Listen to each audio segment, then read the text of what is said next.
there's conversations and there's a narrative which is being built or being tried, a cohesive narrative that is being built on the fact that democracy is under threat in this country.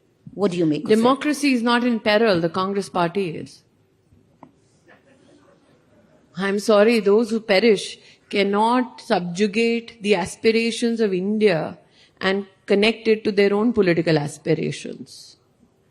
And I believe that this is the same gentleman who in Jammu in the month of January said, Desh mein sab acha chal raha hai, kahin koi katuta nahi hai.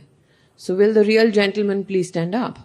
For the gentleman that you spoke of as well, and I'm sure you're going to now speak of in Parliament as we're just going to let you go, does criticizing India, because we are all part of the India story, make us anti-Indians or anybody anti-India? I think you do not contextualize what has happened in London.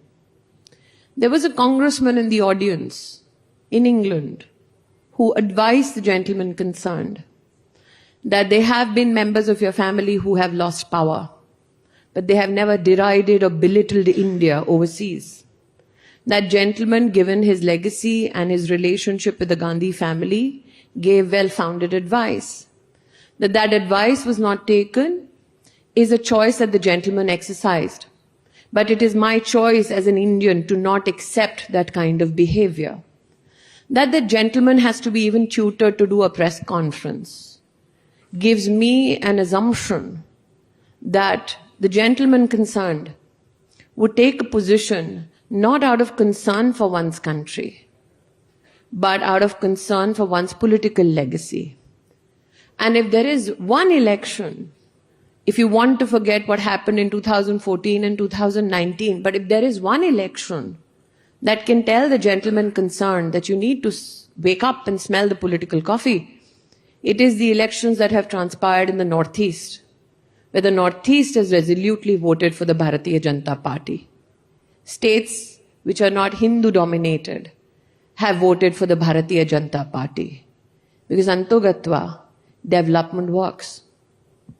I don't think, Ms. Irani, anyone would ever forget on what went down in 2014 or 2019. Least of all you. You've come across as a giant killer from there on. And he's barely a giant, but thank you.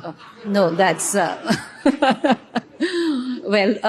we're going to let you go. I know you need to get to Parliament. But for the benefit of everyone who's sitting here, if you had to make a speech, because, we heard the press conference of yours yesterday where you asked Rahul Gandhi to apologize. And if you had to make a speech in Parliament to possibly counter it, what would you say today? Would I make a speech to an absentee MP? I spoke what I spoke as an Indian. I spoke what many Indians believe. And I think if you just look at the Indian ways of bringing up our children, you will see many mothers who say, jo jhagda karna hai, ghar pe karo. Bahar jaake nahi karo. That quintessentially we are all argumentative is known. That quintessentially we will deliberate, debate, discuss is known. But what also needs to be known, that this altercation now transpires when India has been pronounced as the 5th largest economy of the world. Can we contribute, if not then, but now, towards a rising economic power? Because that power is every Indian's dream. I appreciate it. Thank you so much. We know you're not well. And thank you so much for taking the time out, ma'am.